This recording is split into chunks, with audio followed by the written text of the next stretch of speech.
자, 아까 우리가 구운몽을 통해서 봤던 김만중의 또 다른 작품입니다. 사신안정기. 자, 일단 김만중 아까 잠깐 나왔는데 조선 숙종 때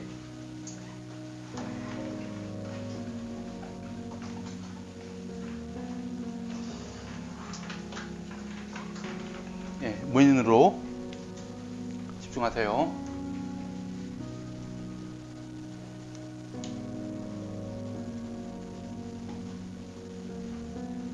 숙종이 자신의 원래 중전이었던 인현 왕후를 폐위시키고, 왜냐하면 아들을 낳지 못한다는 이유로 폐위를 시키고 희빈 장씨를 후궁으로 드려요.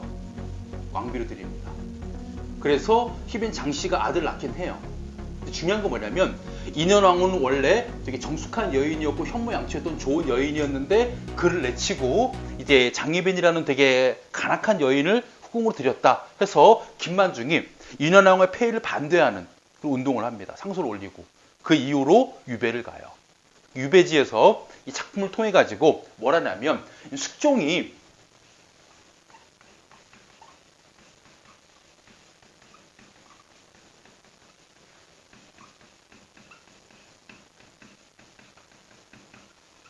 인현왕후를 폐위시킨 것은 잘못한 일이다 라는 것을 직접 말하니까 지금 유배 왔잖아요. 그래서 뭐라고 하는 거야? 간접적으로 돌려서 풍자적으로 간언을 한다. 풍간적 성격의 소설을 만든 게 이 사신암정기입니다. 그래서 이 소설에 등장하는 유연수라는 유할림이 숙종 캐릭터고요. 자, 유할림의 본래 부인이었던 사씨가 인현왕후 아들을 낳기 위해 첩으로 들였던 교씨가 희빈 장씨를 상징하는 인물입니다. 실제로 이 소설을 궁녀가 숙종에게 읽어줬대요. 숙종이 이야기를 듣다가 야, 그런 바보 같은 놈이 있냐? 라고 탄식을 했답니다. 자기 얘기인 줄 모르고.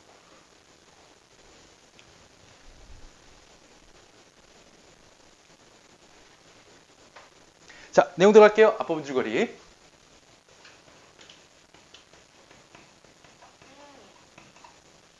장희빈이 사람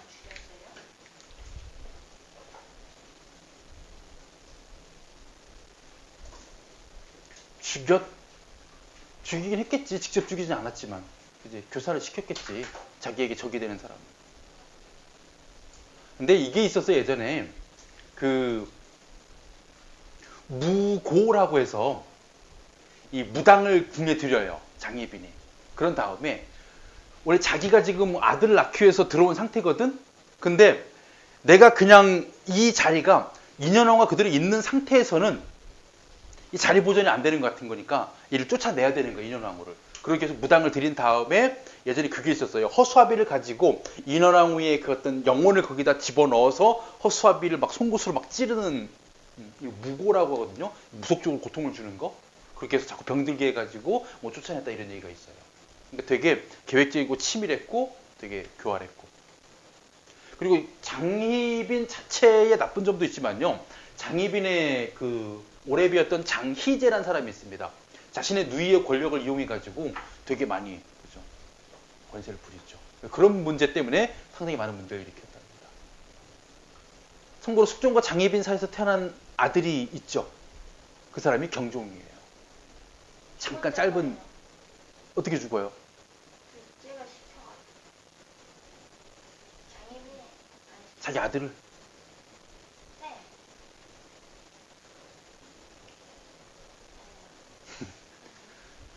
죽였으면 경종 왕이 될 수 없었겠지. 아니 근데 응.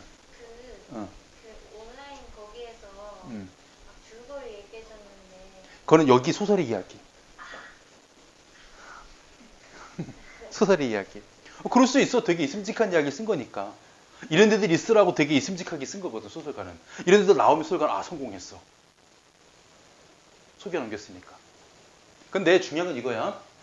역사에서는 경종이 되게 몸이 허약한 사람이에요. 실제로 그 이유 중 하나가 이거래요. 장희빈이 나중에 결국 모든 죄를 다 밝혀져가지고 사형 먹고 죽거든요. 죽을 때 자신의 아들인 경종의 고환을 터뜨려서 죽을 때. 왜 그런지 모르겠지만 내가 네 낳으려고 내가 이 고생해가지고 이 사약까지 먹네 이 나쁜 아들놈 새끼 해가지고 고환 터뜨렸대. 그래서 죽지는 않았어 경종이. 근데 그 다음부터 얘가 고자가 됐답니다. 그리고 더 중요한 건 뭐냐면 그로 인한 트라우마로 해서 몸도 되게 허약했대. 유리 몸. 그래서 왕으로서의 능력을 못 갖춘 거야. 그래서 신하들이 그 당시에 노론 쪽에 있는 신하들이 그 숙종의 다른 아들들 중에 되게 천한 무술이가 낳은 아들이 하나 있었어. 그 아들이 그나마 지금 아들 같은 애가 하나 있거든. 얘를 동생이니까 경종의 동생이니까 새 제를 책봉하고 얘를 대리청정을 시키자 왕 대신. 그게 영조예요. 그리고 어느 날 이런 얘기가 있죠. 영조가 자신의 형님의 간식 소라상에다가 이걸 올렸다. 그 곶감과 게를 올렸다. 그래서 그걸 먹은 경종이 탈이나 죽었다. 형님을 독살한 거 아니냐. 지금도 우리 한약에서 그런 말 하잖아요. 상극인 음식. 바다 꽃게하고 감을 같이 먹으면 배탈이 난다라고. 그거에 죽을 정도로 몸이 되게 약했답니다. 경종. 어쨌든 그 과정 속에서 이런 일이 있었어요. 자, 보겠습니다. 명나라 재상 유희는 이때 명나라가 시대적 배경도 되고 중국이라는 공간적 배경도 의미한다는 걸 기억해 두세요. 조선이 아닌 거지. 왜? 살짝 비껴간 거예요. 그러니까 우회적으로 드러내려면 공간도 옮기고 시대도 옮겨버립니다. 중국 명나라 때. 재상이었던 유희는 느지막이 아들 연수를 얻는다. 부인 최씨는 연수를 낳고 세상을 떠나고 연수는 15세에 급제하여 한림학사가 된 후, 자, 여기서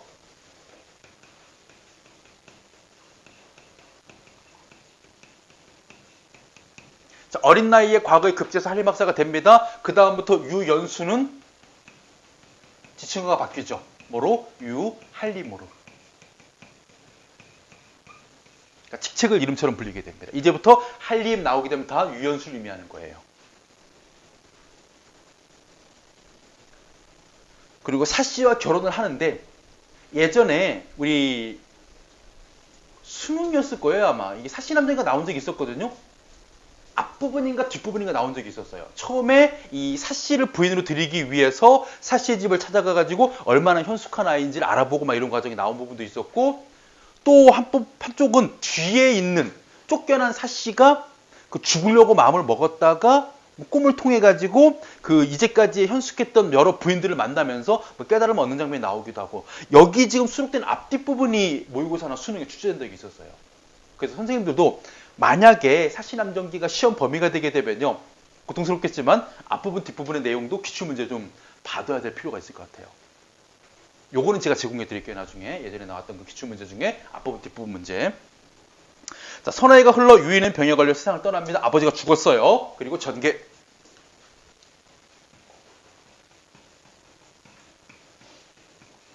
자, 가달라게. 자, 1월은 세월은 유수처럼 흘러 3년의 상계가 훌쩍 지나갔다. 한림은 비로소 관직에 나아갔다.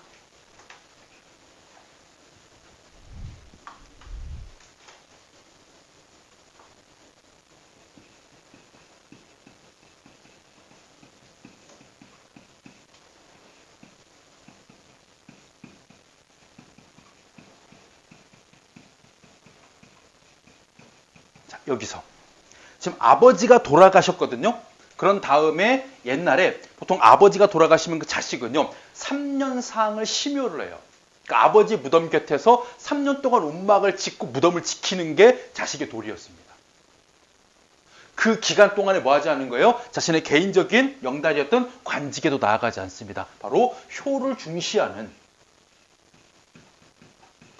당시의 시대상을 엿볼 수 있는 부분이에요. 그리고 누구도 유한림도 효를 중시하는 인물이구나.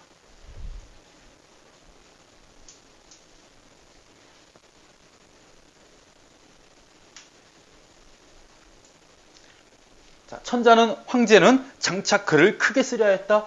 유한림의 재능을 알아봤습니다. 그런데 한림이 자주 소를 올려 조정의 득실을 논할 때 당시의 승상이었던 권력자 엄승상이 유한림을 싫어했어요.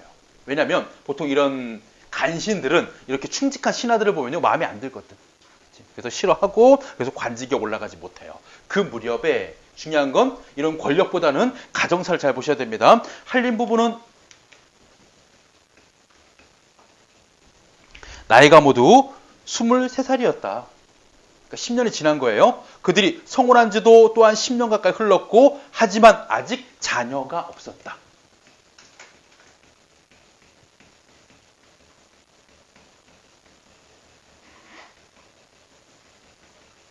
자, 자녀가 없었다는 것은 이 집안에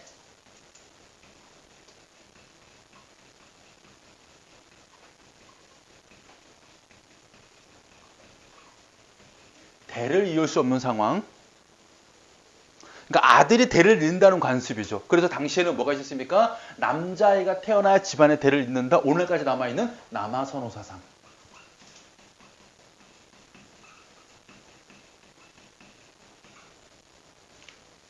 그래서 어떻게든 이 집안의 대를 잇기 위해서는 나는 아이를 낳을 수 없으니까 첩을 들여서라도. 그래서 누가? 사씨가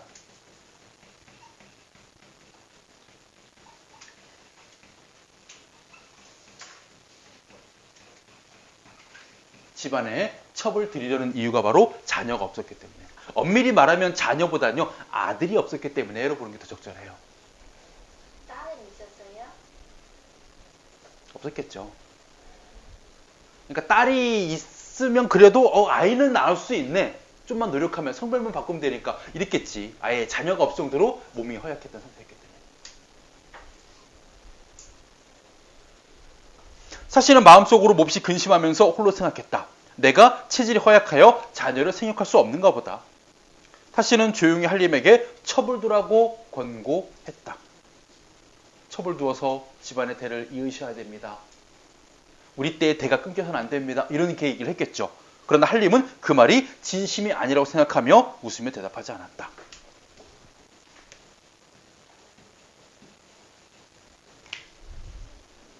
사실은 남몰래 매파를 시켜 양가에서 쓸만한 사람, 즉 한림의 첩이 되기에 적절한 사람을 고르게 했다. 두 부인이 아까 이거 앞반에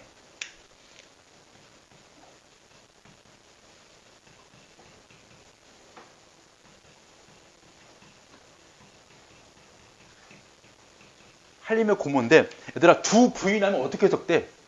2명. 두 명의 부인이잖아. 근데 성씨가 두씨예요? 아니야. 얘들아 고모는 자기하고 성이 같아. 그지? 고모 있지? 오씨지? 그러면 고모도 성이 유씨야 될 거 아니야. 두 명의 부인이라는 뜻이에요. 두 명의 고모가 있죠. 고모도 다른 데서 오는 거야? 2명이라는 거죠? 두 명, 그러니까 두 명의 고모. 두 부인이 아니라며가 아니라 그렇게 얘기하는 애들이 있었는데 헷갈리지 말라고. 말도 안 되는 건데 헷갈려 했더라고. 이게 두 명의 부인이야 그냥. 알겠지? 두 분의 고모. 두씨가 아니라고? 두씨라고 하지 않았어?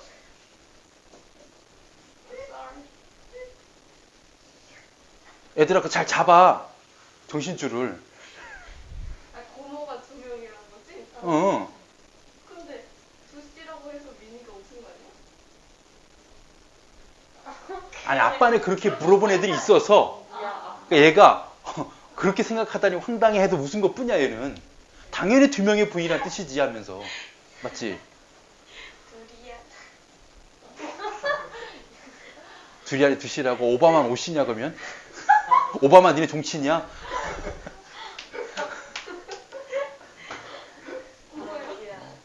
비욘세는 비씨겠네 그러면. 저 누구? 응?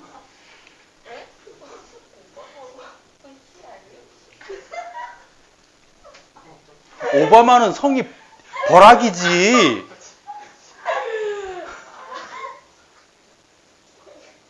아니다. 성이 오바마구나. 이름이 버락이고. 그죠? 아니지. 오바마가 성이야. 오바마다. 오바마가 성인데 왜 우리 그럼 지금까지 성을 부르고 다닌 거야? 원래 그래. 이름 성 아니에요? 뭐라고? 이름이 성이 아니라 워낙에 성들이 각각 좀 따로 있었는지 모르겠지만 힘 아니에요? 성. 앞에가 이름이고 뒤에가 성이잖아. 그지? 성을 이름처럼 부르는 거야. 우리로 치게 되면 너 외국 나가잖아. 킴 이러고 말걸? 킴의 보락이지. 너 외국 나가면 너 근태 킴이잖아. 이름이 성이 나왔다고? 손흥민을 손흥민. 아. 오바 성이구나. 오바마가 성이야. 그지? 마이클 조던도 조던이 성이잖아. 오바 보라기네. 그 마이클이라는 이름이 비교적 흔할 뿐이지. 마이클 잭슨, 마이클 조던, 마이클 볼튼. 우리 같은 뭐 철수 같은 이름. 아니다. 니네 시대로 치게 되면 뭐 민수 같은 이름.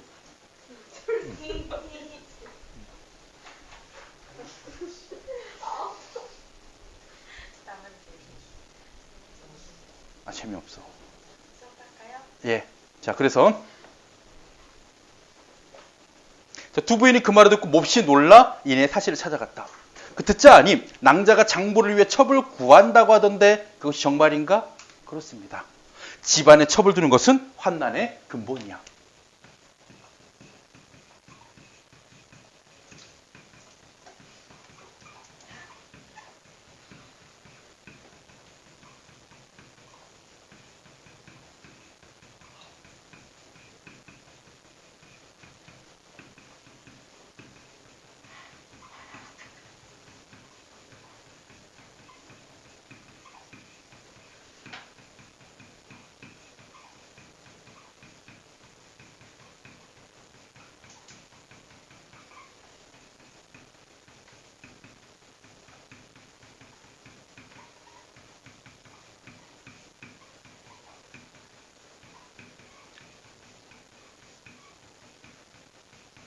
자, 이렇게 집안에 첩을 두는 것, 당시 이걸요 축첩제도라고 합니다. 집안에 첩을 두다.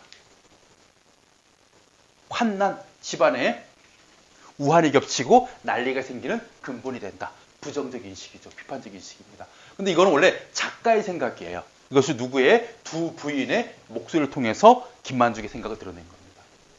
근데 여기서 저는 조금 개인적인 그냥 궁금증이에요. 이렇게 축첩제도를 부정적으로 봤던 김만중의 구운몽에서는 이처육첩을 서로 싸움 없는 행복한 처첩 간의 관계를 그렸거든요. 그 8명이 되게 사이가 좋아. 효연이 빠진 소녀시대 같은 애들이 되게 제일 못생겼잖아. 너무했다. 아니 내 얘기가 아니야. 그때 내가 이걸 예전에 수업할 때 그때가 이제 2010년 11년 이럴 때 소녀시대 막 데뷔해가지고 막 지지직거리고 있을 때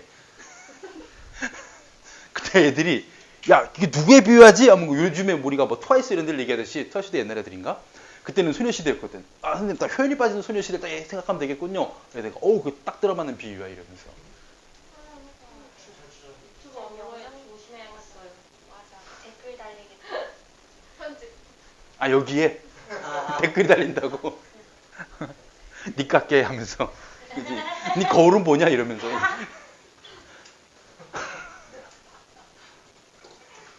왜요?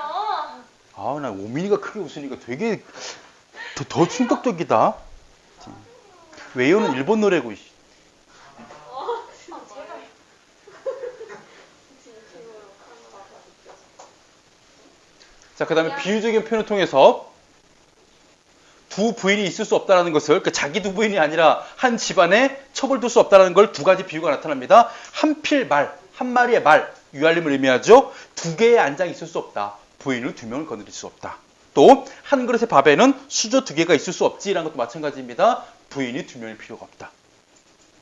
비록 장부가 원한다 하더라도 오히려 만류해야 될 것이야. 그런데 하물며 스스로 구하려 한단 말인가?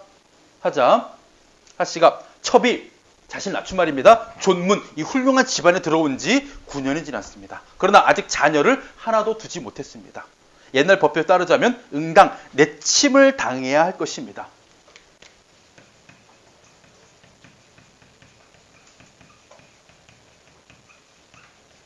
자, 이때 사씨가 말한 옛날 법도는요, 바로 남성 중심의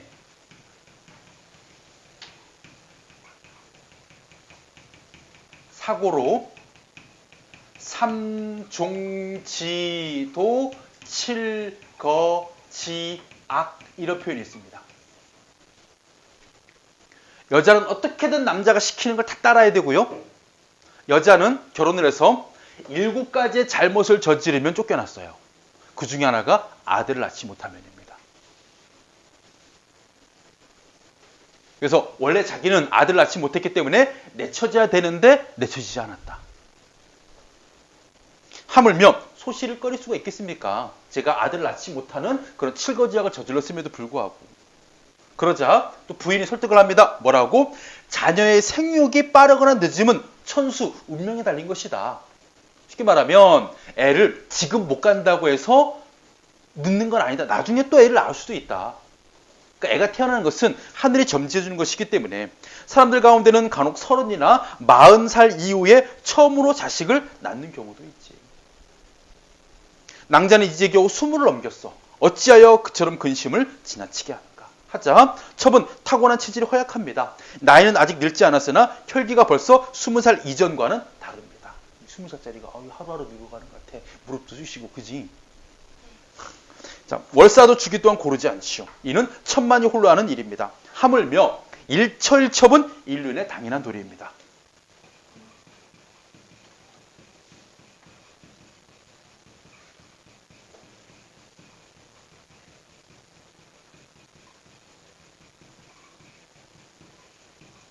이 말도 당대 사회상을 보여주는 말로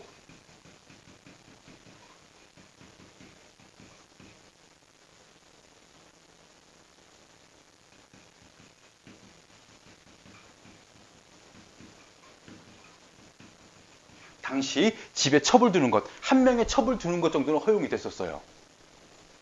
뭐 왕족이라든가 부유층에는요, 일처일첩까지는 허용이 됐습니다. 부인 한 명과 첩 하나 두는 것 정도는. 그걸 당연하다고 표현한 것이죠. 첩 하나 두는 건 당연합니다.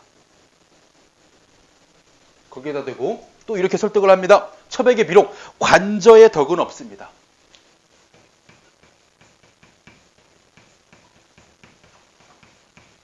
자, 고사가 인용된 부분입니다. 그러니까 자신의 생각을 좀 더 설득력 있게 드러내는 방법이기도 하고 사실의 교양을 드러내기도 하는 이 고사가 뭐냐면요. 주나라 문왕의 아내인 태사의 어짐과 너그러움을 비유적으로 드러낸 표현이 관저의 덕이에요. 저에게 이런 태사 같은 어짐과 너그러움은 없지만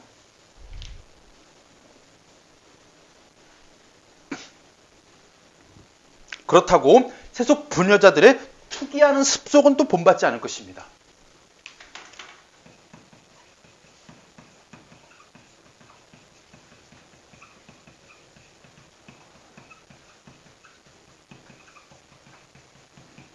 첩을 질투하는 마음도 갖지 않을 것입니다. 무슨 얘기입니까? 이런 덕은 없어도 질투하는 마음이 없이 뭐 하겠다? 첩을 받아들이겠다예요.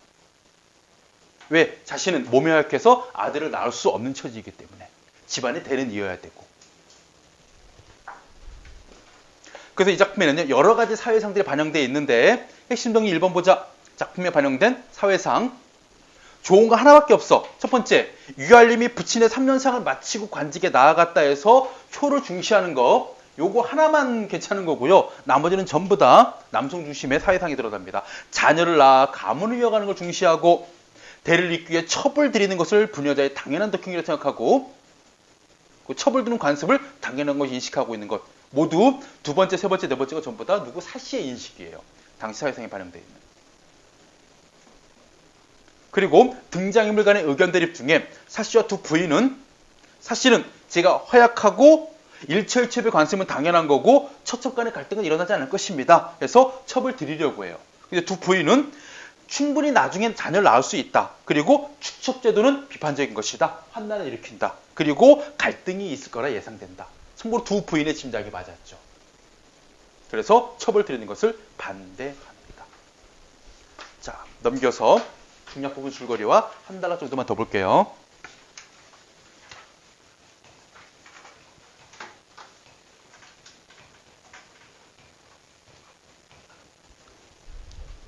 자, 유알림은 사씨의 권유로 어쩔 수 없이 교씨를 처벌 받아들입니다.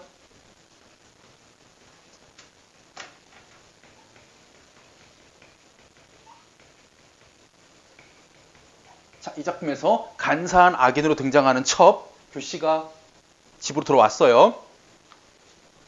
그리고 얼마 지나지 않아 뭐 하게 됩니까? 아들 장주를 낳습니다.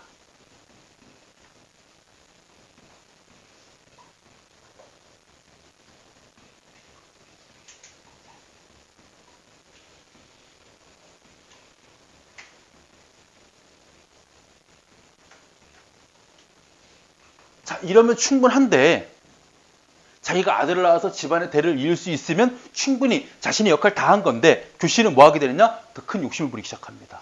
누구? 사씨라는 본분의 자리를 뺏고 싶은 거예요. 거기다가 나중에는요. 사씨도 아들을 낳게 됩니다. 그리고 사씨가 낳은 아들과 자기가 낳은 아들을 누가? 이 유알림이 편애를 해요.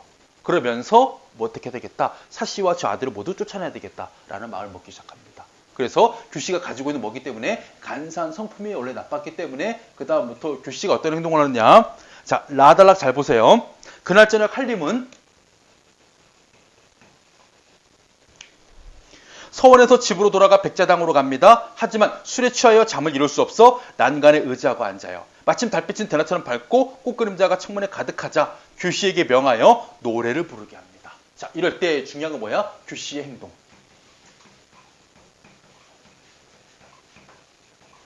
자, 첫 번째.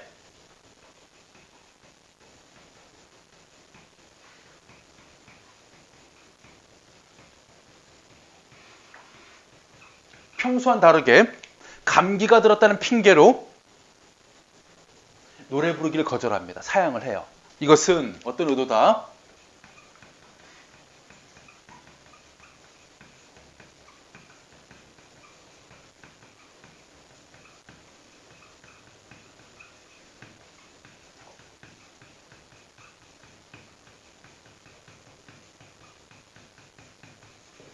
평소와 다른 행동으로 이 할림의 관심을 유도하기 위한 행동, 노래 부르기를 거절, 사양함.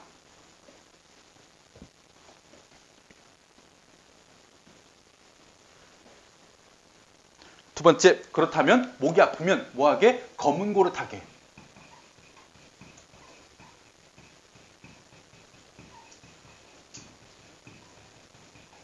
검은 고 연주를 거절하죠.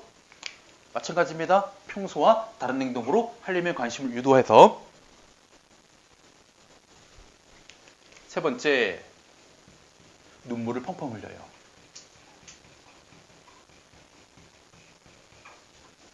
그래서 할림으로 하여금 무슨 일이 있구나.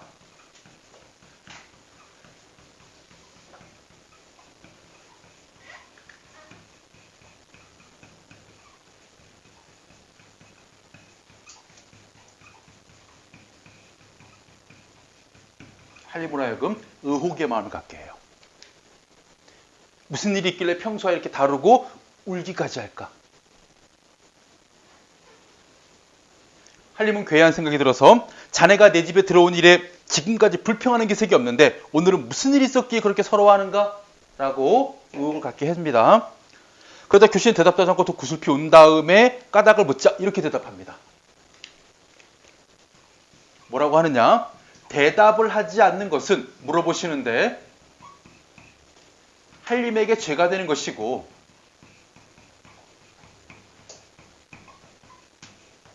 대답을 해버리면 부인에게 죄가 되는 것입니다를 통해서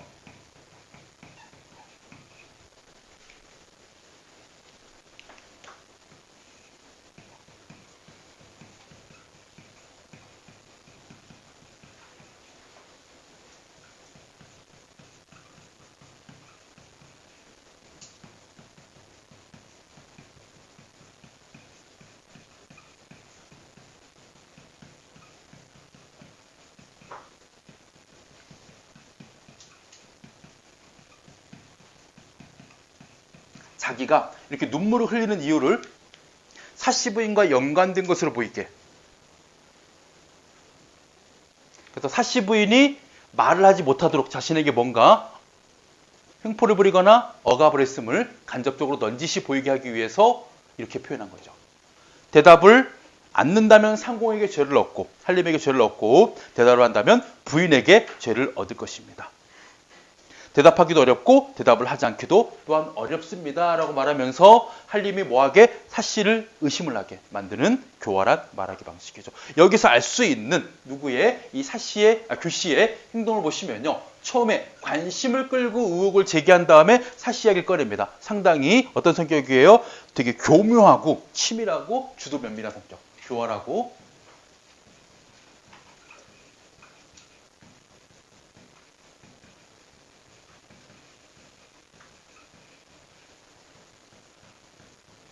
주도 면밀한 성격입니다. 뭐 하기 위해 가지고 사씨를 모함하기 위해서.